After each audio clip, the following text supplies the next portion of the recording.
मेरे प्यारे दर्शकों को आपके सबसे पसंदीदा डिबेट शो देश की बहस में दीपक चौरसिया का नमस्कार।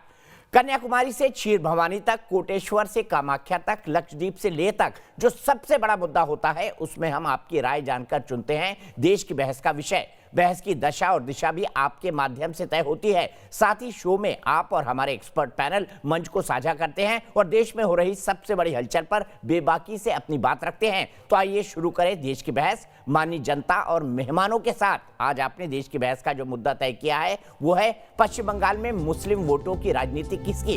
इसे 70% लोगों ने वोट देकर देश की बहस का मुद्दा बनाना चाहा है।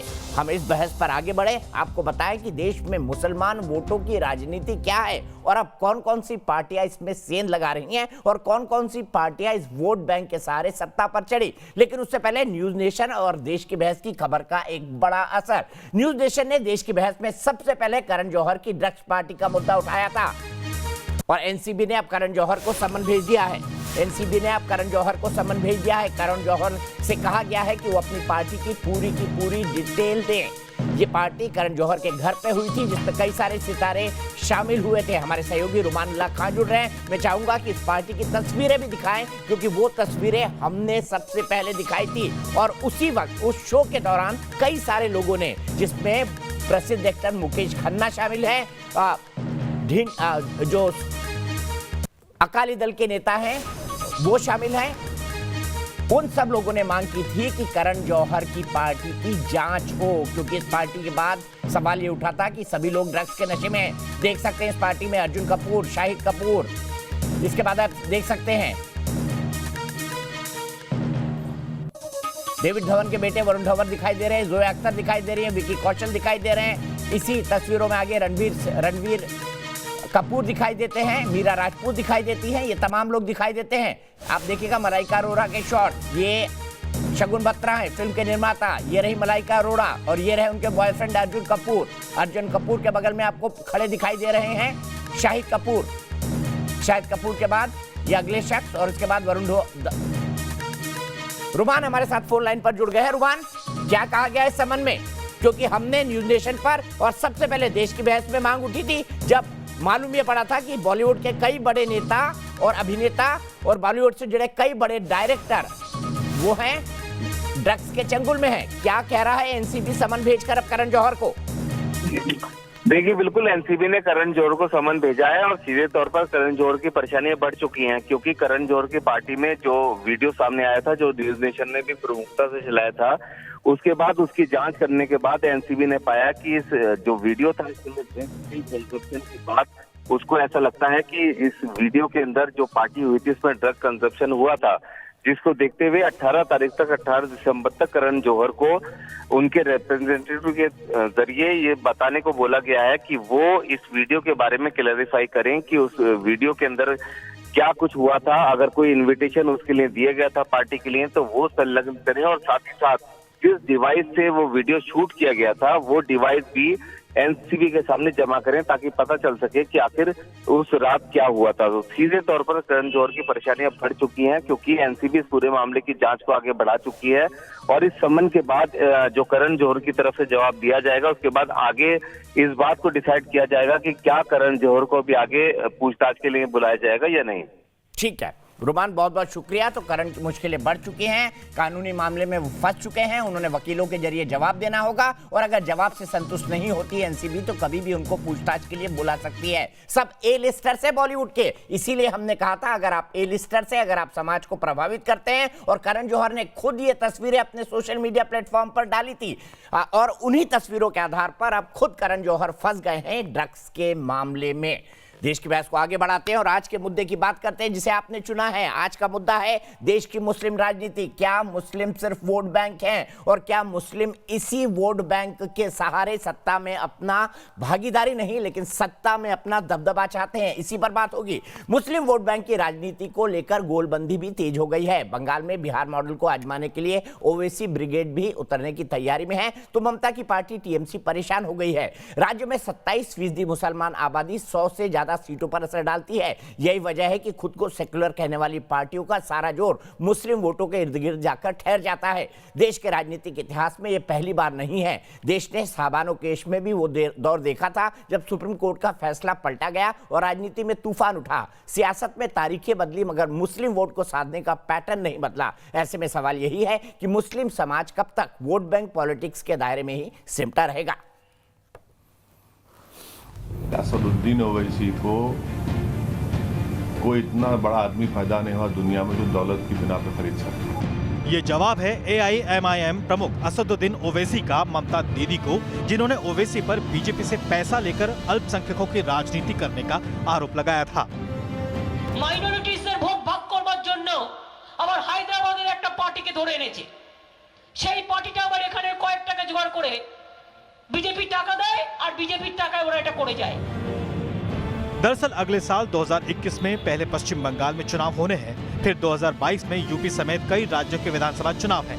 लेकिन देश की राजनीति में मुस्लिम वोट बैंक पर राजनीतिक पार्टियों की नजर हमेशा रही है। अब अल्पसंख्यकों को लेकर खींचतान कुछ इस कदर हो गई है कि ममता दीदी झल्लाकर सवाल कर रही हैं कि क्या वो कच्चा केला खाएंगी। বিজেপি হিন্দুদের ভোটটা নেবে আর ও মুসলিমদের ভোটটা নেবে আর আমি কি কাঁচা কলা খাবো? हालांकि राजनीति के जानकार मानते हैं कि 2014 से लेकर अब तक बीजेपी को ही मुस्लिम वोट बैंक के रुख से फायदा हुआ है। डेवलपमेंट की स्कीम पहुंच रही है, जब टॉयलेट बनती है तो मुस्लिम घरों में भी बनती है, जब ट्रिपल तलाक का लॉ आता है तो मुस्लिम महिलाओं को उससे फायदा हो रहा है। तो ऐसा अब देखने में आया, डेटा भी दिखाता है कि मुस्लिम जो महिलाएं हैं वो निर्णायक हो रही हैं और उनका वोट भाजपा की तरफ आता दिख रहा है। अकेले बंगाल की बात करें तो 294 सीटों में करीब 120 सीटें मुस्लिमों से प्रभावित हैं, जबकि यूपी में भी मुस्लिम समुदाय चुनाव में समीकरण को बनाते बिगाड़ते रहे हैं। यही नहीं, देश की राजनीति में कम से कम 2014 के बाद बीजेपी की दिल्ली में बागडोर संभालते वक्त मुस्लिम वोटों ने कई राजनीतिक पार्टियों का गणित या तो गर्त में पहुंचा दिया या गजब ढा दिया। यूपी में जरूरत इसलिए है कि 18.5% मुसलमान है। बिहार में इसलिए जरूरत है कि 16% मुसलमान है। देश की बहस में चर्चा है कि क्या बंगाल में जुबानी जंग मुस्लिम वोट बैंक के लिए हो रही है। ओवैसी बिहार के बाद बाग हैं, तो क्या माना जाए कि मुस्लिम वोटों को भुनाने का दौर एक बार फिर शुरू हो गया है? मुस्लिम वोट बैंक क्या एक बार फिर चुनावी रस्साकशी में किस्मत चमका सकेगा? तो देश की बहस में हमारा आज का सवाल इसी से जुड़ा हुआ है। क्या मुसलमानों को वोट बैंक की तरह देखा जाता रहा है? आप शो के दौरान इस मुद्दे पर अपनी राय हाँ या ना में हमारी वेबसाइट पर दे सकते हैं। आप हमारे मोबाइल ऐप पर जा सकते हैं। आप हमारे ट्विटर हैंडल पर जाकर वोट कर सकते हैं। न्यूज नेशन के फेसबुक पेज पर भी जा सकते हैं। शो के दौरान आपके जवाब कितने प्रतिशत में है, कितने हाँ हैं, कितने ना हैं, देश की बहस के दर्शक इस बारे में क्या सोचते हैं, हम जरूर दिखाएंगे। आपके अगर आपके इस कार्यक्रम के बारे में कोई राय है, कोई सुझाव है या फिर आप इसमें शामिल होना चाहते हैं तो छोटा सा वीडियो बनाकर 9711002266 पर भेज दीजिए। सीधे चर्चा की शुरुआत करते हैं। मेरे साथ एक बड़ा पैनल जुड़ा हुआ है। कई सारे मुद्दे हैं। उत्तर प्रदेश के चुनाव, जहां ओवैसी भी जाना चाहते हैं, सपा भी चाहती है मुस्लिम वोट उसे मिले, बसपा भी चाहती है, कांग्रेस भी चाहती है, थोड़े बहुत बीजेपी भी तोड़ना चाहती है, लेकिन उसको लगता है कि शायद उससे ना हो पाएगा। वहीं मुस्लिम राजनीति के धुर कहे जाने वाले हैदराबाद के अंदर भारतीय जनता पार्टी ने चमत्कारिक प्रदर्शन किया है। भले से उन्होंने ओवैसी को न हिलाया हो, लेकिन टीआरएस को जरूर हिलाकर रख दिया। क्या है इस मुस्लिम राजनीति के मायने? मुस्लिम हमेशा ये कह रहे हैं, खासतौर पर मोदी सरकार आने के बाद, कि हमें विक्टिमाइज किया जा रहा है। कितनी इसकी हकीकत है? सीधे चर्चा की शुरुआत करते हैं। डॉक्टर सुधांशु त्रिवेदी, भारतीय जनता पार्टी के वरिष्ठ प्रवक्ता और राज्यसभा सांसद मेरे साथ हैं। मेरे साथ तहसीन पूनावाला है, एक पॉलिटिकल एनालिस्ट है और कांग्रेस के समर्थक है, कांग्रेसी परिवार से आते हैं। मेरे साथ सुबीही खान है जो कि एक राजनीतिक विश्लेषक हैं। साथ ही साथ तौसीफ अहमद खान है, टीएमसी के सपोर्टर हैं। तौसीफ साहब, आप काफी परेशान दिखाई दे रहे हैं। ममता दीदी कच्चा केला खाने की बात कर रही हैं वो, क्योंकि उनको लग रहा है कि मुसलमान वोट तो ओवैसी ले जाएंगे, तो क्या मैं कच्चा केला खाऊंगी? भाई कुछ पके हुए केले भिजवा दीजिए उनको। आप तो उनके समर्थक हैं। और इतना क्या डर ओवैसी आने से? आप लोगों ने तो मुसलमान के लिए वो कुछ किया है पश्चिम बंगाल के अंदर जो शायद पाकिस्तान में लोगों ने ना किया हो।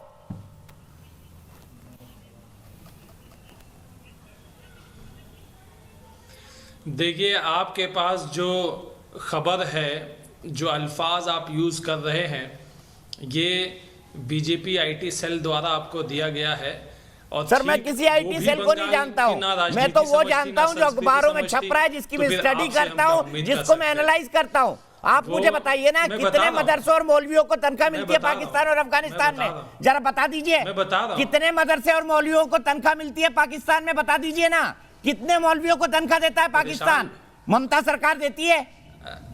पाकिस्तान से ज्यादा ही कर रहे हैं ना आप।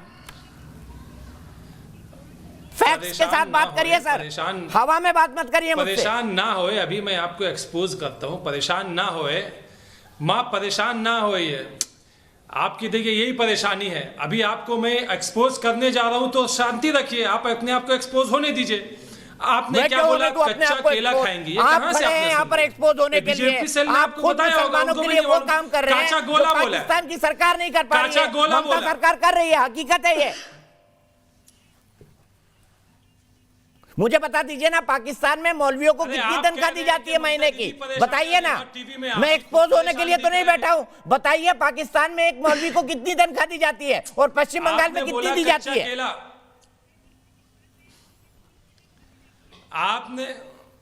आपने बोला कच्चा केला, उसे कहते हैं काचा गोला। ये एक मिठाई होता है, रसगुल्ला होता है, वैसे काचा गोला होता है।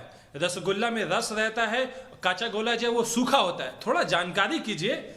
व्हाट्सएप यूनिवर्सिटी से बाहर आइए, बीजेपी आइडिया, अब BJP media cell, IT cell से बाहर आइए, थोड़ा आइए बंगाल में आइए। बंगाल में आकर के यहाँ के मिष्टी खाइए, मिष्टी दोई खाइए, रसगुल्ला खाइए, काचा गोला खाइए। तब आप जो है नेशनल टीवी में बैठ करके अपनी बेइज्जती इस तरीके से नहीं करवाएंगे कि तौसीफ खान क्यों मेरा मुंह खुलवा रहे हैं? कच्चा गोला मेरे घर में रोज आता है, मेरा फ्री का। आपको पता नहीं है, आपको तौसीफ खान पता नहीं होगा, आपको पता नहीं होगा, आपको पता नहीं होगा। घर की बातें मैं नेशनल टेलीविजन पर करना नहीं चाहता हूँ। मुझे पूरा ये पैनल के ज्यादातर लोग जानते हैं कि मेरी पत्नी खुद एक बंगाली है, इसलिए मुझे ज्यादा ज्ञान गणित बंगाली मिठाई के बारे में दीजिए बता। एक्सपोज कर दिया अपने आप को। तौसीफ खान, आपकी पार्टी अपने आप को एक्सपोज कर रही है। मुझे एक्सपोज करके ना करके आपको क्या फर्क मिल जाएगा? और मुझे एक्सपोज करके 10 मुसलमानों के वोट आपको ज्यादा मिल जाए तो मुबारक हो। पॉइंट पर बात करिए। आप उनको कच्चा केला कह रहे हैं, पॉइंट पर बात करिए। ठीक है, चलिए हो गया।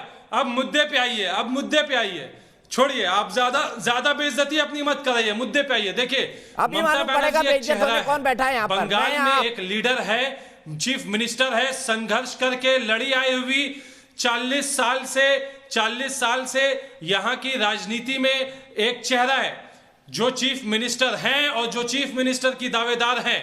2021 में वो जनता को, बंगाल की जनता को कहेंगी कि मुझे वोट दो, मैंने काम किया है। वो गिनाएंगी सबुज साथी प्रोग्राम, वो गिनाएंगी अपना कृषि प्रोग्राम, वो बताएंगी अपना महिलाओं को जो उन्होंने सहायता दिया है, चाहे वो शादी के वक्त 25,000 रुपए देने का काम हो, चाहे वो उनको पढ़ाई लिखाई में स्कूल की एजुकेशन फ्री करने का काम हो, वो गिनाएंगी। वो साथ में गिनाएंगी अपना मेडिकल असिस्टेंस प्रोग्राम, जो 5 लाख का इंश्योरेंस दिया गया हो, स्मार्ट कार्ड के थ्रू पेपरलेस कैशलेस जो फैसिलिटी उन्होंने दिया है, प्राइवेट हॉस्पिटल हो, सरकारी हॉस्पिटल हो। ममता बनर्जी दावेदार है चीफ मिनिस्टर के लिए। बीजेपी से कौन है दावेदार? ठीक है, दावेदारी रह के छूट जाएंगे मुझे लग रहा है। ममता बनर्जी के खिलाफ किसको खड़ा किया जाएगा? जिस तरह से उनके प्रवक्ता बने हुए हैं, वो दावेदारी रह के छूट जाएंगे। लेकिन आपने मुझे इस सवाल का जवाब नहीं दिया। पाकिस्तान में मौलवियों को कितनी तनख्वाह मिलती है जो पश्चिम बंगाल सरकार दे रही है, इसका जवाब दे दीजिए। पाकिस्तान में क्या मौलवियों को तनख्वाह मिलती है सरकार की तरफ से? अगर नहीं तो पश्चिम बंगाल सरकार मौलवियों को तनख्वाह क्यों दे रही है, इसका जवाब दे दीजिए। क्या पाकिस्तान में मौलवियों को तनख्वाह मिलती है सरकारी खजाने से, हाँ या नहीं? जवाब दीजिए। पाकिस्तान की न्यूज मैं नहीं रखता, मत रखिए, बहुत अच्छी बात है। सुधांशु त्रिवेदी जी, देश में ये क्या राजनीति है कि आप सबसे पहले अनाउंस करते हैं कि हम मस्जिद के मौलवियों को तनख्वाह देंगे, जो पाकिस्तान और बांग्लादेश भी नहीं करता। ये कौन सी राजनीति है बताइए? देखिए, अभी तौसीफ जी ने सारे अब दुर्गा पूजा में 50,000 रुपए दुर्गा पूजा पंडाल को दिया गया है, ममता बनर्जी ने ये किया है, पैसा दिया गया, वो भी बात कीजिए। सर पहले किसको दिया गया इस पे बात है ना, पटाना किसको था इस पर बात होती है। वो तो आपने मजबूरी में दिया। अब कृपया सुधांशु जी को बोलने दीजिए। आपने पूरे 5 मिनट लिए। बड़े विकास कार्यों की बात कही, हर एक पंडाल को इनके यहाँ द्वारे सरकार इन्होंने एक कार्यक्रम लिया, मगर मुझे समझ में नहीं आया कि ममता जी को ओवैसी से किस बात का डर? कौन सा ओवैसी विकास का वोट लेने आए हैं? कि बेरोजगारी का वोट लेने आए हैं, कि नौजवानों का वोट लेने आए हैं? बताइए ना कि किसानों का वोट लेने आए हैं? मुंह से मास्क हट गया जनाब। वो ओवैसी जिस वोट को लेने आए हैं, छटपटाहट उसके लिए है। ये विकास हमने ये किया, वो किया, कितना किया वो तो जनता को पता है, पर वो भी सब तो दिखावा था, वो तो चेहरे पर नकाब था, वो चेहरे का हिजाब था जो अब हटता जा रहा है, और वो लग रहा है कि ओवैसी उसी को लेके आ रहे हैं। अभी दीपक जी ने एक बात कही तो मैं विनम्रता से कहना चाहता हूं, बांग्लादेश बगल में मुस्लिम देश है, वहां जमाते इस्लामी पे शेख हसीना की सरकार ने जो कार्रवाई की, ये बता सकते हैं कितने मुस्लिम आतंकवादियों पे कार्रवाई की? यहां कुछ नहीं। बांग्लादेश में तो आप उर्दू में पोस्टर नहीं देखेंगे, पर यहां तृणमूल कांग्रेस के मुस्लिम सांसद संसद में उर्दू में ही बोलेंगे, और यहां पे आप उन इलाकों में खूब उर्दू देखेंगे। अब बताइए, बांग्लादेश तो अलग हो गया पाकिस्तान से उर्दू और बांग्ला के मामले पे, और आपके लिए बांग्ला सेकेंडरी और उर्दू प्राइमरी हो गई। इसलिए मैं आपसे बात कहना चाहता हूं, समस्या यहां और कुछ नहीं। अगर ममता जी को कॉन्फिडेंस होता तो कहते कोनो ओवैसी आ जाए, मगर हकीकत जानते क्या है दीपक जी? मैं पहले भी एक बोल चुका हूं कार्यक्रम में, देखिए जाड़े का समय है, तो इस समय तमाम कंपनियां आती है, कहती मेरा च्यवनप्राश ज्यादा असली है, इसमें ज्यादा बढ़िया जड़ी बूटी है, भाई तू उधर वाले च्यवनप्राश से मत जा, मेरे वाला च्यवनप्राश दे। तो समस्या क्या है कि इस समय मुस्लिम वोट, वो बेचारा एक वोट ऐसा है जो कि च्यवनप्राश हो गया है, सब च्यवनप्राश वाले उसके पास आ खड़े हैं। ममता कह रही है मेरा ज्यादा अच्छा है, लेफ्ट कह रहा मेरा ज्यादा अच्छा है, कांग्रेस कह रहा मेरा ज्यादा अच्छा है, अब एक और कूद पड़ा आके उसमें ओवैसी, वो कह रहा मेरा ज्यादा अच्छा है। और समस्या जानते हैं इनको क्या है? आपने अभी कहा कि मौलवियों को वजीफा देने की शुरुआत की इन्होंने, उसके बाद इन्होंने दुर्गा पूजा के मुहर्रम के लिए उसको रोकने की बात की। ममता जी की एक बेहतरीन वाली तस्वीर होती थी, वो तस्वीर भी लगवाई, बहुत कुछ किया इन्होंने। उसके बाद इन्होंने अपने एक मंत्री फरहाद हाकिम के द्वारा यह भी कहलवा दिया कि देखो भाई ये इलाका मिनी पाकिस्तान है। अब भैया एक कूद पड़ा उससे बड़ा वाला, जो कहता था 15 मिनट मुझे दो आर पार कर दूंगा, तो दूसरा वाला कहता 20 करोड़ 100 करोड़ पे भारी पड़ेंगे। तो ये तो एक जवाबी कव्वाली हो गई ना, कौन ज्यादा ऊंचा सुरताल बना लेगा कि वो हमारी तरफ आ जाए, उसकी समस्या है। अब एक आपको याद हो ना, पुरानी एक फिल्म थी जिसमें वो मैं हूं नंबर 1 गवैया गाना था, जिसमें कादर खान और गोविंदा दोनों सुर में सुर लगाते हैं। तो मुझे लग रहा है कुछ वैसा ही सीन यहाँ क्रिएट हो गया है, एक और गवैया आ गया, तो ज्यादा समस्या उत्पन्न हो रही है कि भाई कहीं ये मुझसे ज्यादा बड़ा सुरताल न ले जाए। हकीकत में न विकास, न बंगाल की कोई प्राइड। अरे मां माटी मानुस कहने वाली वह पार्टी, जहां के मानुस ने इस माटी को अपनी मां मानकर वंदे मातरम का उद्घोष किया। और मैं कहना चाहता हूं, वंदे मातरम आपको पता है पहली बार 1896 के कोलकाता कांग्रेस अधिवेशन में गाया गया, जिसकी अध्यक्षता रहमतुल्लाह सयानी ने की। किसी मुस्लिम को आपत्ति नहीं थी, मगर अफसोस कि आज वहां पर जहां वंदे मातरम के ऊपर, जिस माटी के ऊपर बोलने के लिए सवाल उठता हो, वो लोग मां माटी मानुस की बात करते हैं। तो बंग का भद्र लोग बहुत समझदार है, और वह नीड़ छीर विवेक कर सकता है कि कौन सही कर रहा है कौन गलत। ठीक है, मैं सीधे अंजलि सिंह, मेरी एक दर्शक दिल्ली से जुड़ी है, उनके पास चलूंगा। लेकिन सुधांशु जी, इसमें आपकी खुशी दिखाई दे रही है कि ओवैसी आ गए, ममता भी झगड़ रही है, कांग्रेस भी झगड़ेगी, वाम दल भी झगड़ेंगे, और इसके बाद ध्रुवीकरण आपके पक्ष में हो जाएगा। तो आपकी प्रत्यक्ष और अप्रत्यक्ष खुशी दोनों दिखाई दे रही है। आपके पास फिर आऊंगा, लेकिन अंजलि सिंह के पास चलता हूं। दिल्ली मेरी एक दर्शक है। अंजलि जी, क्या कहेंगी इस मुस्लिम और माइनॉरिटी राजनीति के बारे में? क्या सब वोट बैंक के पीछे लगे? शुक्रिया दीपक जी, मुझे अपने साथ इस चर्चा में जोड़ने के लिए। और जैसा कि मैं देख भी पा रही हूँ, समझ भी पा रही हूँ कि सभी जितने भी राजनेता हैं, जितनी भी पार्टियां हैं, मुस्लिम वोट को खींचने में लगी हुई हैं। ये कहा जा सकता है, कहावत यहाँ पर चरितार्थ होगी कि एक अनार 100 बीमार। जिस तरीके से रबड़ को खींचने में हर कोई लगा रहता है कि ये मेरी तरफ आ जाए, ये मेरी तरफ आ जाए, तो उसी तरीके देखा जा रहा है कि मुस्लिम वोटों को खींचने के लिए, अपनी ओर आकर्षित करने के लिए हर पार्टी मैदान में दिखाई दे रही है। लेकिन देखा जाए तो ओवैसी, अज़दुद्दीन ओवैसी की बात करें तो मुस्लिम वोट वो अपनी ओर आकर्षित करते हुए दिखाई दे रहे हैं। आपको ऐसा लगता है? देख लिया तौसीफ खान, कंपटीशन आ गई। हमारी एक दर्शक भी कह रही है कि अकबरुद्दीन ओवैसी अब ज्यादा डिमांडिंग हो गए ममता बनर्जी से। और दूसरी बात, सुधांशु जी मैं 1 मिनट में आ रहा हूं। और दूसरी बात, आपने कहा कि आपने दुर्गा पूजा के लिए भी पंडालों में पैसे दिए, तो वो सर्कुलर क्यों निकाला कि मुहर्रम के जो ताजिए जाए उनको प्रायोरिटी दी जाए? इसका भी लॉजिक समझा दीजिए, जिसको लेकर बड़ी नाराजगी हुई थी पूरे पश्चिम बंगाल में। इसका भी लॉजिक बता दीजिए, फिर तहसीम और सूबी के पास जाऊंगा। सुधांशु जी का जवाब लिखिए। देखिए, आपने ओवैसी की बात कही। सुधांशु जी, तौसीफ को टाइम दिया 1 मिनट के लिए सर। 1 मिनट तौसीफ का। तौसीफ बोलिए। ओके।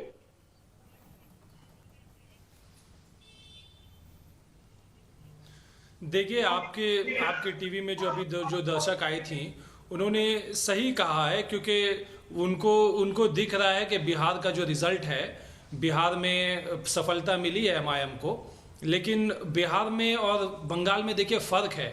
बिहार में एमआईएम पहले से थी, पहले उन्होंने इलेक्शन लड़ा, वो हारे, शायद एक सीट जीता भी था, और इस दफ़ा वो जो है वो ज़्यादा सीट 5 सीट के लगभग जीत गए। तो बिहार के से आप बंगाल को तुलना नहीं कर सकते, क्योंकि बंगाल में ओवैसी कहीं नहीं है, ना उनका कोई पार्टी ऑफिस है, ना कोई उनका कार्यकर्ता है, बल्कि तो बिहार में कौन सा उनका पार्टी ऑफिस था? 10-15 दिन पहले बिहार में कौन सा पार्टी ऑफिस था? बिहार में कौन सा एमएलए था अपने उनका? आपको कहते थे कि वो एमआईएम, कुछ नहीं था। तौसीफ खान, कुछ नहीं था बिहार में उनका। बिहार में वो पहले भी चुनाव लड़ चुके हैं। बोलिए, मैं सही कह रहा हूं या गलत कह रहा हूं? क्या वो पहले चुनाव लड़ चुके हैं या नहीं लड़ चुके? पहली बात। सर, आप दूसरी बात कि बंगाल में वो कभी चुनाव नहीं लड़े। एमएलए था, मैं कह रहा हूं, और आपकी यहाँ पे दोनों जो जानकारी उनके गलत है। कुछ कार्यकर्ता आप थे, भी अपनी उन्होंने बेइज्जती तृणमूल कराने ज्वाइन गलत कर लिया। जानकारी देके जो आप मुझे कह रहे थे। मैं आपको कह रहा हूं कि बिहार में पहले वो लोग चुनाव लड़ चुके हैं। अच्छा, ठीक है। क्या नहीं लड़ा उन्होंने? क्या उनकी प्रेजेंस वहां पहले नहीं थी? उस तरीके से अगर बंगाल में मान लिया जाए कि कुछ लोग थे, बंगाल में 15 दिन पहले ही 10 से ज्यादा कुछ लोग जो कहते थे अपने आप को कि वो एमआईएम के नेता है, उन्होंने बाकायदा प्रेस कॉन्फ्रेंस करके तृणमूल भवन में तृणमूल को ज्वाइन कर लिया। तो यहाँ पे तो ऐसा कोई दिख नहीं रहा है। हाँ, अगर बीजेपी आ रही है तो शायद वो अपने साथ उनको लेकर के आ रही है। उसके फर्जी कार्यकर्ता ज्वाइन करवा रहे हो तृणमूल में। इतना डर गए आप ओवैसी से कि उनकी पार्टी तोड़ने लगे आप? इतना डर गए तौसीफ खान?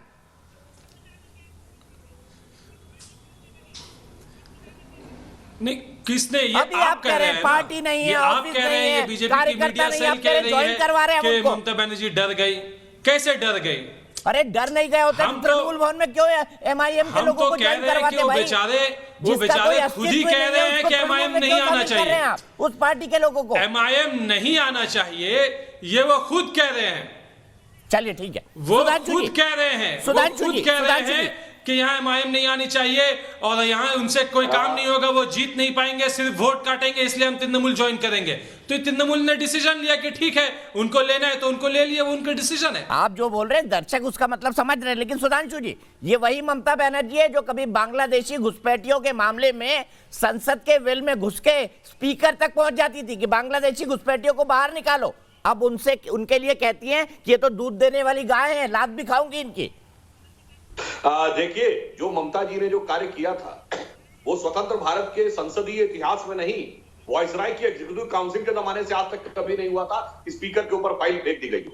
इस बार अभी राज्यसभा में हुआ है, पिछली बार। तो आप ये समझिए कि उन्होंने इतना बड़ा काम किया किस मुद्दे के लिए? बांग्लादेशी घुसपैठी और आज एकदम पलट गई।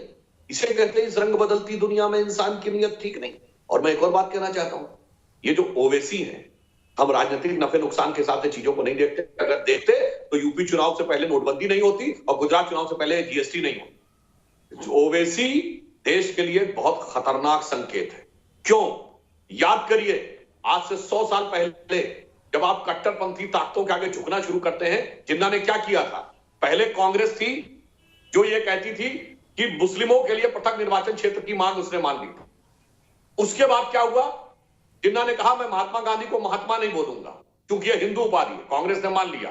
फिर उसने कहा वंदे मातरम नहीं बोलूंगा, कांग्रेस ने मान लिया। फिर जिन्ना ने कहा अब कब तक लाल बाल पाल और गांधी जी के पीछे खड़े रहोगे, मेरे पीछे खड़े हो जाओ।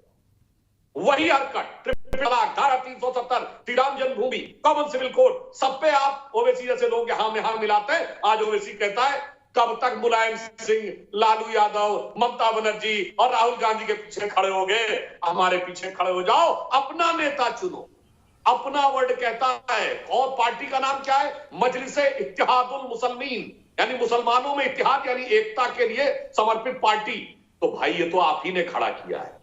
ये जिन्ना का भी 100 साल पहले कांग्रेसियों ने खड़ा किया था, यानी आज के तथाकथित सेकुलरवादियों ने आज 100 साल बाद उनका पुनर्जन्म जो करवा रहे हैं ये ओवैसी के केस में, वो इन्हीं लोगों ने खड़ा किया है।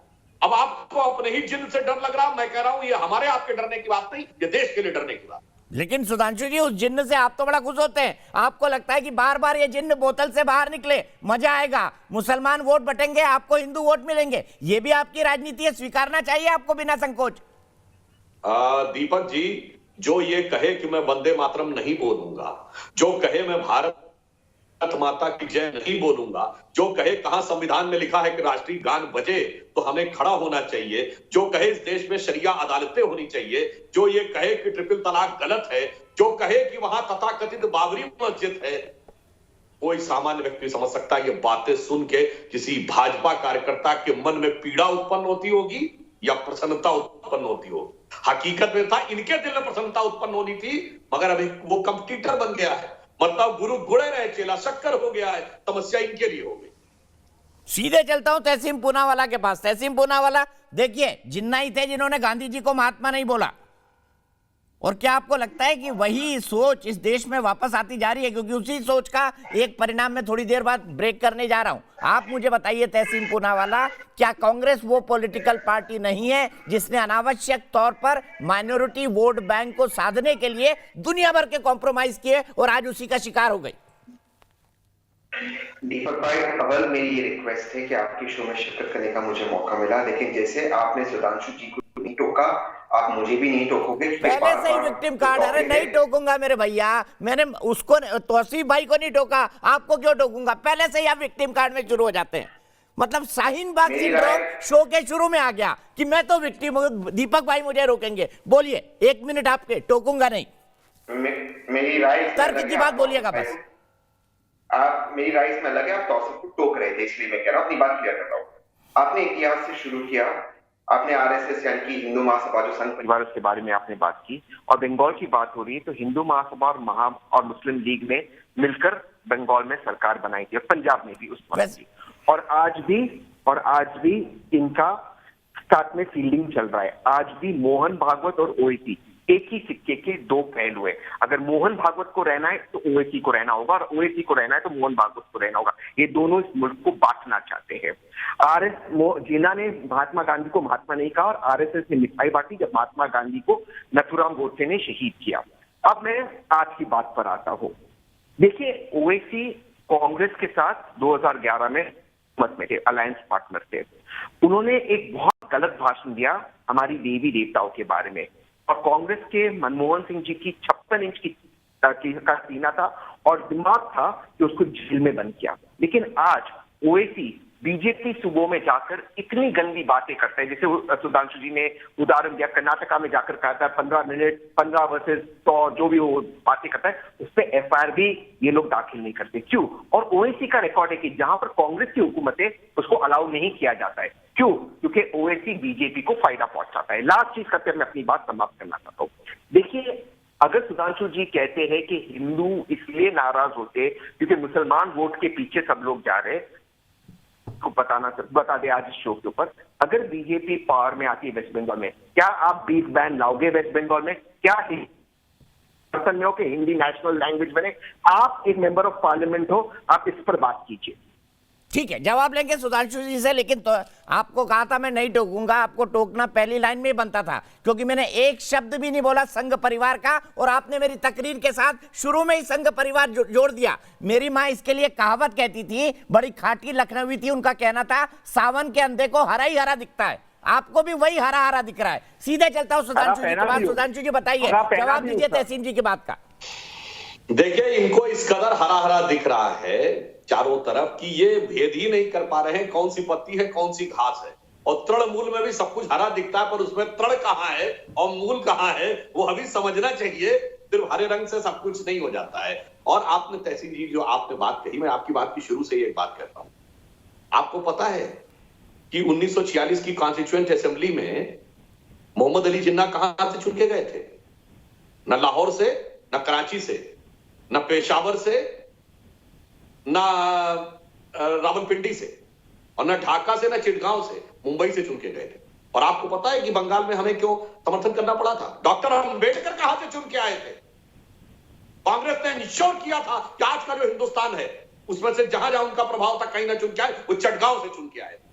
इसलिए अगर आप उस जमाने के जाएंगे तो दूध का दूध पानी का पानी होगा। ये वही बंग भूमि है जहां पर कि 16 अगस्त 1946 को डायरेक्ट एक्शन के लिए ऐलान किया था जिन्ना ने, और सोहरावर्दी के नेतृत्व में दंगे हुए थे। अब किसी ने नहीं कहा था जिन्ना बाहरी आके यहां दंगे करा रहा है। इसलिए मैं कहना चाहता हूं, बंगाल की जनता ने यह देखा है, विकास के लिए हम समर्पित हैं, पर विनाश की संभावनाओं को रोकने के लिए भी हम कटिबद्ध हैं। अन्यथा ये वही बंगाल था जिसका कर्जन ने 1905 में विभाजन कराया। हिंदू मुस्लिम एक साथ वंदे मातरम गाते थे, 1911 में उसे वापस लेना पड़ा। मगर क्या हो गया 40 साल में? 40 साल में डायरेक्ट एक्शन हो गया और बंगाल का इतना बड़ा विभाजन हो गया। इसलिए मैं कह रहा हूं, इतिहास से सबक लीजिए, और जो इतिहास से सबक नहीं लेते वो इतिहास दोहराने पे बाध्य होते हैं, क्योंकि आइंस्टीन ने भी कहा है ये टाइम सर्कुलर लूप में चलता है, टाइम स्ट्रेट लाइन में नहीं चलता है। इसीलिए हमारे प्राचीन शास्त्रों में भी काल चक्र कहा गया है, काल की रेखा नहीं कही गई है। इसलिए वो बार बार लौट लौट के आता है मान्यवर। इसलिए एक बार जो गलती हो गई नहीं समझेंगे तो जब काल चक्र आएगा वही फंदा आपके गले में फिर फंस जाएगा।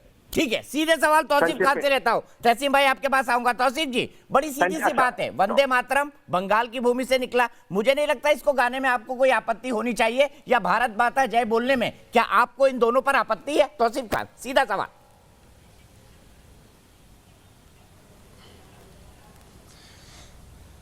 बिल्कुल आपत्ति नहीं है। और ये सुधांशु जी अभी थोड़ी देर पहले उन्होंने ने बोला था, शायद आपके चैनल में नहीं तो दूसरे चैनल में आज ही बोला था, कि बंगाल की जमीन में हिंदू मुस्लिम ने साथ मिलकर गाया था ये वंदे मातरम। और इससे उनको ये समझ में आ जाना चाहिए कि बंगाल की संस्कृति कैसी है। यहाँ पे ये कम्युनल पॉलिटिक्स नहीं चलेगी।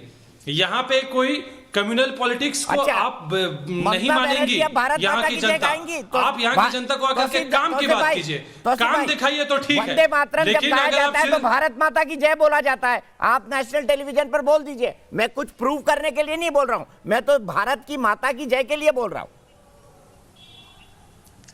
माँ माटी के लिए बोल दीजिए, माँ माटी के लिए बोल दीजिए। आपका तो नारा है ना, माँ माटी। देखिए परेशानी कहाँ पे है, ये परेशानी ऐसे हो जाती है। देखिए अब देखिए, आप माँ के लिए नहीं बोल, भारत माँ की जय बोल दीजिए। आपका तो नारा है माँ माटी और मानो। कहेंगे भारत सर्टिफिकेट आप बांटेंगे।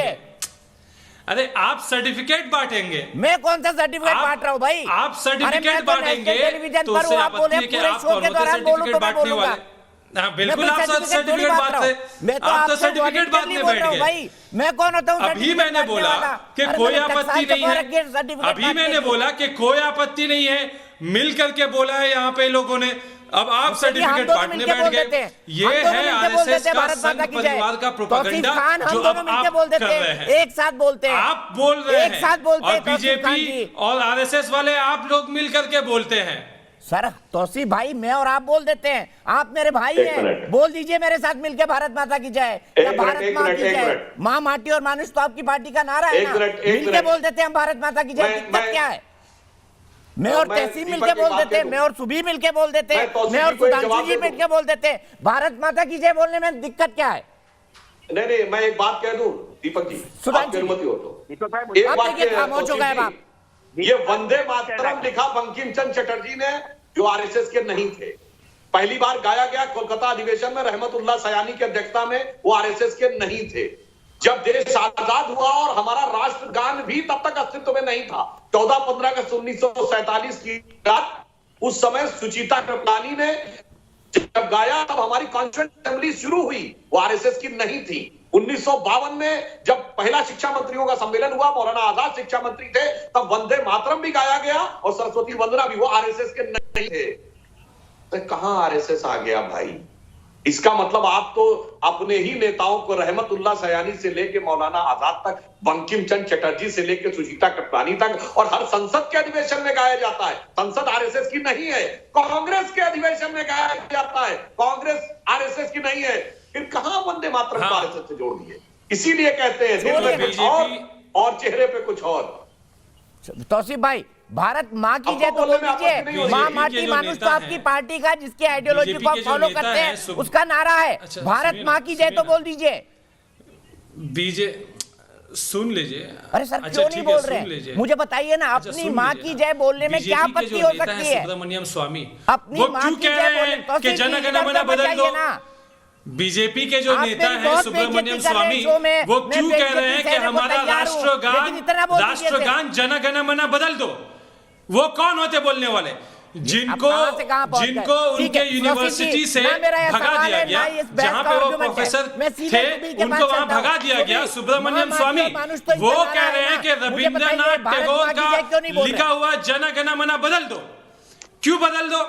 आप कौन होते बदलने वाले? आप अरे सर, कहां आरएसएस से की कहां आप बात कर रहे आरएसएस हैं? का तरफदारी तौसीफ करते भाई, हैं। ना ये आरएसएस के मुद्दा है ना इस पर बहस हो रही है। सुबीर खान, नागपुर ये बड़े प्रोग्रेसिव बातें कर रहे थे अभी, विकास की, हर घर तक जाने की। अब सब इनको नहीं क्या हो लगाया गया? गया भारत था। माँ की जय क्यों नहीं बोल रहे? आजादी सुबीर के खान, बाद भी जी, 5 डेकेड तक दीपक जी, क्यों तौसीफ वहां जी, पे बहुत- नेशनल फ्लैग नहीं लहराया गया? अरे सर छोड़िए ना। दूसरों की भी बात सुन लीजिए। दीपक जी प्लीज इनको बोलिए कि बात सुन लें, कि मैं किसी के बीच में नहीं बोली, मुझे भी बोलने का मौका मिले।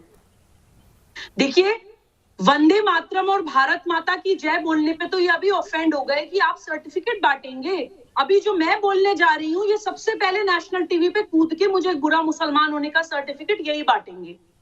आज का जो हमारा टॉपिक है Deepak ji, Muslim appeasement politics, या जो मतलब मुसलमानों को एक अलग से जो वोट बैंक देख के राजनीति करते हैं, ये इतना ट्रिवियल चीज नहीं है जितना ये लोग पैनल पे बैठ के बनाने की कोशिश करते हैं, तौसीफ खान जैसे जी। देखिए दीपक जी, हम सभी को पता है कि जिन्ना भी पहले मुसलमानों का नेता बनकर और अपीजमेंट करके ही उभरा था। ये जो कम्युनल इलेक्टोरेट की राजनीति होती है, मुस्लिम अपीजमेंट पॉलिटिक्स होती है, ये एक स्टेज के बाद द्विराष्ट्रवाद जैसी एक खतरे को जन्म देती है, जिसके कारण हमारे भारत का विभाजन हो चुका है। लेकिन वो विभाजन पे ही द्विराष्ट्रवाद की थ्योरी रुकी नहीं है, वो एक वैचारिक अनुकूलता हमारे देश में आज भी दिखती है। तभी ये लोग हमेशा, अगर नेशनल सिक्योरिटी के लिए भी कोई कानून आएगा एनआरसी, तो कूद जाएंगे। कोई अगर ह्यूमन राइट्स के लिए कोई कानून आएगा सीएए, तो कूद जाएंगे। इनको अपनी पैरेलल लॉज चाहिए, पैरेलल जुडिशरी चाहिए, पैरेलल एजुकेशन सिस्टम चाहिए। भारत के पैरेलल ने पूरा एक अपना एक टू नेशन थ्योरी को अंजाम देते हुए एक सिस्टम खड़ा करना है। इन्होंने बोला कि इनकी ममता बनर्जी ना कुछ काम गिनवाएंगी जो उन्होंने बंगाल में करे। मैं भी कुछ गिनवाना चाहती हूँ। जब नागरिकता कानून के विरोध में ममता बनर्जी सड़कों पे उतरी पड़ी थी, इत्तेफाक से मैं उस वक्त बंगाल में ही थी, मैंने देखा है दीपक जी 25 से 30 बसें जलवा दी गई। सीएम की सरपरस्ती में, सीएम की नॉलेज में पूरे रेलवे स्टेशन में ट्रेन जला दी गई, रोड्स ब्लॉक थी। एक ऐसे कानून के खिलाफ जो कॉन्स्टिट्यूशनली पास हुआ है, पार्लियामेंट में पास हुआ है, और उसी टाइम पे साध्वी सरस्वती जी एक बहुत पीसफुल धर्म सम्मेलन करना चाह रही थी, उनको ममता बनर्जी ने हाउस अरेस्ट करवा दिया था। अपनी आंखों देखी बिल्कुल बात बता रही हूँ आपको। एक पीसफुल धर्म सम्मेलन बंद करवा के बंगाल में आग लगवा रही थी ममता बनर्जी। हज हाउस वहां पे ऐसे महलों जैसे बने हुए, और कालीघाट मंदिर को ऐसी जर्जर अवस्था में कर रखा है, जिस मंदिर के नाम पे कोलकाता शहर का नाम पड़ा है। एक कॉन्स्टिट्यूएंसी में इन्हीं ममता बनर्जी की नाक के नीचे हिंदुओं को वोट नहीं देने दिया गया है। सीट बेल्ट से लेके हेलमेट लगाने तक का कानून सिर्फ हिंदू के ऊपर अप्लाई होता है, मुसलमान एग्जेम्प्ट सब कानून से। कितनी जगह से हिंदुओं ने पलायन किया है बंगाल में।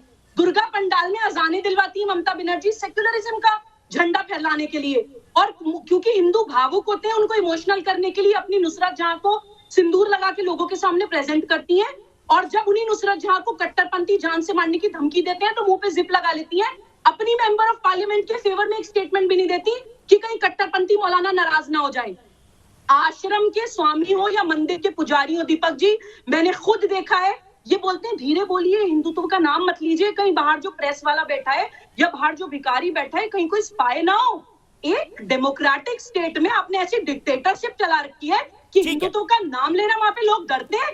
किस तरह के इन लोगों ने वहां पे स्टेट बना रखी है। सुभाष चंद्र बोस जी के घर के सामने मैंने फेसबुक लाइव वीडियो करी थी दीपक जी, वहां पे लोग जमा हो गए थे, अपनी व्यथा बता रहे थे, लेकिन डर के मारे कोई लाइव वीडियो पे आने को तैयार नहीं था। राम मंदिर के फेवर में एक हसीन जहां नाम की मुसलमान ने कुछ तारीफ कर दी थी, तो उनको कट्टरपंथियों ने जान से मारने की धमकी दे दी थी। ठीक है, एक मौलाना की वीडियो वायरल हुई थी। लंबा हो रहा है, सीधे अजमल खान के पास चलूंगा। तहसीन भाई, अभी आपका कनेक्शन जुड़ा है। अजमल खान और कपिल कुमार जी बड़ी देर से इंतजार कर रहे हैं। सुबह मैं फिर आऊंगा आपके पास, हमारे पास बहस में बहुत वक्त है। अजमल खान साहब, आपके जाने से पश्चिम बंगाल के अंदर ममता डर गई है, फिर आप पर आरोप लग रहा है कि भाई आप तो बीजेपी की बी टीम बनकर ममता का वोट काटने जा रहे हैं। क्या सिर्फ मुसलमानों का वोट लेने के लिए ऑल इंडिया मजलिस जा रही है वहां पर? क्योंकि आप तो उन्हीं को टारगेट करते हैं, बोलते हैं कि अपना नेता चुनो, अपना अपने कौम का नेता चुनो।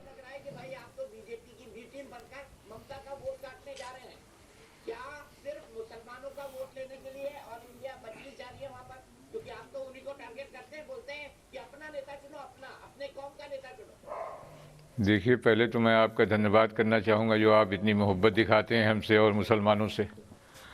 दूसरी बात ये है कि इलेक्शन लड़ने का हमारा अधिकार है भाई। अगर हम बंगाल में पहली बार इलेक्शन लड़ने जा रहे हैं तो जाहिर है कि लोग तरह तरह की बातें करेंगे। ममता जी कुछ कहेंगे, सुधांशु जी कुछ कहेंगे, हाँ, लंबी चौड़ी बातें गिनाएंगे। लेकिन क्या सिर्फ मुसलमानों को ही आप वोट बैंक की तरह देखते हैं? हिंदुओं को वोट बैंक की तरह नहीं देखते हैं? हिंदुओं के वोट में सेंध लगाने की पूरी कोशिश कर रहे हैं। जो ममता जी को मिलता रहा है, सुधांशु त्रिवेदी जी की पार्टी, उसको आप वोट बैंक की तरह नहीं देखते हैं? उनको भी कहा दलितों के वोट में पूरा सेंध लगा दिया। कांसीराम में उत्तर प्रदेश में, उसको भी आपने वोट बैंक की तरह नहीं देखा।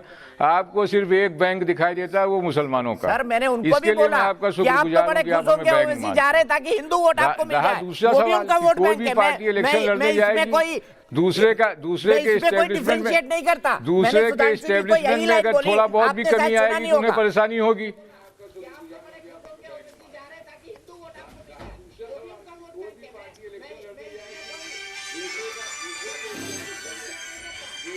अरे भाई, मैं आपसे ये थोड़ी कह रहा हूँ, मैं तो आपसे यही कह रहा हूँ कि आप इतनी मोहब्बत हमसे और हमारी पार्टी से करते हैं, उसके लिए शुक्रिया। आपकी जो नफरत है बीजेपी के लिए, उससे मैं भी खुश होता हूँ, ऐसी क्या बात है। लेकिन हमारा वोट लड़ने का नफरत नहीं है, वोट लड़ने का जो अधिकार है उससे थोड़ी रोका जा सकता है। वोट लड़ेंगे, किसी न किसी को फायदा नुकसान होगा भाई। ये दुनिया जो सिस्टम है, किसी भी फील्ड में कोई आदमी एस्टेब्लिश होगा तो दूसरे पहले अपना फोन ठीक करवा लीजिए, क्योंकि आपका फोन डिस्कनेक्ट हो गया। मैं फिर आता हूँ आपके पास, सीधे चलता हूँ तहसीम के पास। तहसीम, देखिए, मुझे एक जमाने में एक बहुत बड़ी नेता का एक बयान याद है जिसमें उन्होंने कहा था, और मैं ये बात कर रहा हूं एक पॉलिटिकल पार्टी की नेत्री की, कि मुसलमानों को सिर्फ कट्टरपंथी पसंद है। तो तहसीम पूनावाला जैसे मुसलमान तो टिक भी नहीं पाएंगे राजनीति के अंदर, क्योंकि लोगों को तो वैसे साहब चाहिए ना। बिल्कुल नहीं।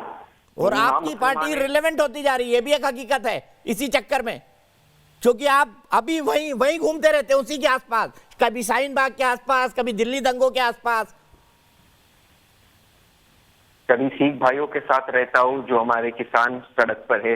वही सिख भाई ना 1984 में जिनको मारने के लिए आपके कई नेता अभी जेल में बंद हैं, जिनका नरसंहार करने के लिए कई नेता अभी जेल में बंद है आपके, वही सिख भाइयों की बात कर रहे हैं आप। जी सर, उसमें 14 एफआईआर आरएसएस वालों के खिलाफ भी था जिनको अडवाणी जी ने बंद किया। लेकिन मैं अपनी बात कर दूं सर, प्लीज आप टोकिए मत, मैं बहुत संक्षेप में अपनी बात करता हूँ। मैंने बहुत सोचा कि जब बंगाल पर डिबेट हो रहा था तो हिंदू मुसलमान क्यों हो गया। अचानक हम वेस्ट बंगाल पर डिबेट कर रहे थे, फिर सर मैं मुस्लिम वोट बैंक की पॉलिटिक्स पर डिबेट कर रहा हूं, मेरे डिबेट का टॉपिक देख लीजिए आप। सर लेकिन मुझे जब विक्रम ने फोन किया उसने कहा वेस्ट बंगाल पॉलिटिक्स पर, कोई बात नहीं, आपका विशेष अधिकार उस पर डिबेट करना। फिर मैंने सोचा कि इस पर डिबेट क्यों हो रहा है, तो मैंने डेटा देखा, सरकार का डेटा देखा, और मैंने देखा कि उत्तर प्रदेश और बिहार के हर पैरामीटर से वेस्ट बंगाल आगे है। तो बीजेपी कैसे जीतेगी? जहर फैलाकर, नफरत फैलाकर, हिंदू मुसलमान करते, क्योंकि कमल कीचड़ में ही खिलता है। अपनी बात में समाप्त करता हूं। आपने मुझे कहा कि मेरे जैसे लोगों के इस देश में जगह का है, राजनीति में जगह का है।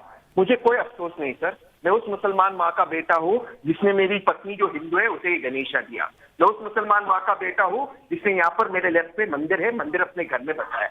हमें वंदे मातरम और भारत माता की जय बोलने में कोई प्रॉब्लम नहीं है। लेकिन मैं आप अपनी बात समाप्त करता हूं। यहाँ पे जो बीजेपी के प्रतिनिधि है वो यहाँ पर गारंटी, यहाँ पे जो बीजेपी के प्रवक्ता है गारंटी दे दे कि मोदी साहब, अमित शाह साहब, त्रिवेदी साहब इसके पहले थे, वो वेस्ट बंगाल जब जाएंगे माता के मंदिर का प्रसाद खाएंगे, जो माता के मंदिर का प्रसाद हो। मेरे मंदिर में अगर आप यहाँ देख लो तो यहाँ मेरे घर में मंदिर है, यहाँ पे माता भी है, मेरे मंदिर में माता है। आप माता के मंदिर का प्रसाद खाओगे या आप हिंदुओं के खिलाफ हो? आप इसका जवाब दीजिए और आप बता दीजिए उनको माता के मंदिर का प्रसाद क्या होता है। और ये भी बता दीजिए क्या हिंदी देश की नेशनल लैंग्वेज है या नहीं है, आप ये बता दीजिए। ठीक है, मैं सीधे कपिल कुमार जी के पास जाता हूं। कपिल कुमार जी, मैंने तौसीफ भाई से अभी भी पूछा था, बड़े प्रगतिशील मुसलमान हैं, वो पढ़ाते हैं, मेरे ख्याल से लॉयर है तौसीफ भाई, काफी अच्छी वकालत करते हैं, काफी अच्छा बोलते हैं, बिल्कुल मॉडर्न लुक रखते हैं। मैंने उनसे जानना चाहा कि फिर तो वंदे मातरम से आपको कोई आपत्ति नहीं होना चाहिए। उन्होंने कहा नहीं है, क्योंकि बंकिम चंद्र चटर्जी ने चट्टोपाध्याय जी ने लिखा है। अब आगे बढ़ा, मैंने बोला फिर भारत माँ की जय बोल दीजिए, क्योंकि माँ माटी मानुष तो तृणमूल कांग्रेस का असली नारा है जो ममता जी ने सबसे पहले लगाया था, लेकिन वो बोल नहीं पाए, उनके वोट सिल गए। इसके पीछे का इतिहास क्या, ये समझा दीजिए 1 मिनट में मुझे। दीपक जी, पहले तो एक बात मैं आपको बता दूं कि वंदे मातरम को बंकिम जी ने अपनी पुस्तक में लिखा था आनंद मठ में, लेकिन वंदे मातरम का जो नारा है ये 1770 में सन्यासी और फकीर आंदोलन से निकल के आया था, जब 100 सन्यासियों की हत्या अंग्रेजों द्वारा कर दी गई थी। वंदे मातरम में ऊपर एक कंट्रोवर्सी 1937 में मुस्लिम लीग ने खड़ी की थी, जब कांग्रेस की मिनिस्ट्री प्रांतों के अंदर बनी थी तो वहां पे वंदे मातरम गाया गया और उस पर मुस्लिम लीग ने कहा वंदे मातरम नहीं गाया जाएगा, और ये मुकदमा जो है टैगोर जी तक पहुंचा और वहां पे जवाहरलाल नेहरू भी गए और सुभाष चंद्र बोस भी गए, और सुभाष चंद्र बोस ने कहा कि ये सांप्रदायिक मांग है, अगर अब इसके आगे झुक जाओगे तो कल को फिर और इनकी कोई सांप्रदायिक मांग आएगी मुस्लिम लीग की। तो नेहरू ने यह फैसला करवाया था कि अच्छा इसके 2 अंतरे गाए जाएंगे। मैं एक दूसरे सवाल पे आ रहा हूं, मुझको ये बताइए लोग कि मदरसों के अंदर जो शिक्षा दी जाती है, किसी मदरसे के अंदर बच्चे को क्या अजीमुल्लाह का नाम बताया जाता है, अशफाकुल्लाह का नाम बताया जाता है, हवलदार हामिद का नाम बताया जाता है, मौलाना आज़ाद को पढ़ाया जाता है, या मकबूल रहमानी को पढ़ाया जाता है, मकबूल शेरवानी को पढ़ाया जाता है, जबकि जिन्ना और लियाकत के आज भी गुणगान होते हैं। ठीक है, मैं सीधे इसका जवाब एक क्विक जवाब ले लेता हूं। अजमल खान साहब से क्विक जवाब ले लेता हूं। अजमल खान साहब, पढ़ाया जाता है अशफाकुल्लाह खां को, वीर हामिद को मदरसों के अंदर? देखिए, मदरसों के मकबूल शेरवानी का नाम भी सुना है इन्होंने? मदरसों का सिलेबस है ना, उसको हम तय करेंगे ना। नहीं, आप ही ने केवल सुना है। बहुत अच्छे। तो जिन्ना क्या मदरसे का सिलेबस है, जिहाद क्या, गजवा हिंद क्या मदरसे का सिलेबस है, इंस्टीट्यूशन है। देखिए, गजवा हिंद क्या जो है सिलेबस है मदरसे का। आपको मैंने डिस्टर्ब किया, गजवा हिंद आप हमें नहीं बता पाएंगे? बैठिए थोड़ी देर खामोशी। आप बहुत देर से बोल रहे हैं, आप बहुत देर से बोल रहे हैं, मैं सुन रहा हूं आप क्या बोल रहे हैं। मैंने तो पहली बार बोला है। भाई आप हमारे बीच में क्यों बोल रहे हैं? अच्छा प्रोफेसर साहब, कह रहे दीजिए उनको अपनी बात। बोलिए अजमल खान साहब, मैं रिक्वेस्ट कर रहा हूं प्रोफेसर साहब प्लीज। अजमल खान साहब बोलिए। देखिए, जो भी एजुकेशनल इंस्टीट्यूशन है, रिलीजियस हो या नॉन रिलीजियस हो, उनका सिलेबस वो लोग तय करेंगे। इसकी आज़ादी हमारे संविधान में है। अब मदरसे में क्या पढ़ाया जाता है, क्या नहीं पढ़ाया जाता, ना इसको हम तय करेंगे, ना इसको हमारे लायक दोस्त तय करेंगे। मदरसों का सिलेबस अपना है और वो विद इन द कॉन्स्टिट्यूशन उनको वो राइट है कि वो अपने रिलीजन के बारे में क्या पढ़ाएं। पढ़ाते क्या मदरसों में? फिर इसमें क्या भारत का इतिहास पढ़ाया जाता है मदरसों में? क्या भारत के क्रांतिकारियों के बारे में पढ़ाया जाता है? मुझे बता तो दीजिए, मुझे नहीं पता मदरसों का सिलेबस क्या है। क्या भारत के नेशनलिज्म के बारे में पढ़ाया जाता है? आपको अगर भाई अगर आपको नहीं पता है, आप अपनी अज्ञानता शो कर रहे हैं, तो मैं भी बता रहा हूं मुझे नहीं पता, मैं भी मदरसे से नहीं पढ़ा हूं। तभी आप वकील बन पाए सर, तभी आप वकील बन पाए। मैं सीधे चलता हूं सिंह साहब के पास। सिंह साहब, एक बहुत क्विक कमेंट चाहूंगा। दूसरी बात है, आप पत्रकार बन गए। सर मैं तो वैसे भी मदरसे में नहीं पढ़ता, आप तो पढ़ सकते थे ना, क्योंकि मजलिस इत्तेहादे मुस्लिमीन है आपकी पार्टी का नाम। मैं सीधे आरपी सिंह साहब के पास चलता हूं। हम बहुत कुछ कर सकते थे, किसी को नहीं पता हम बीजेपी ज्वाइन कर सकते थे, हमने नहीं किया, हमने अपना चॉइस एक्सरसाइज किया।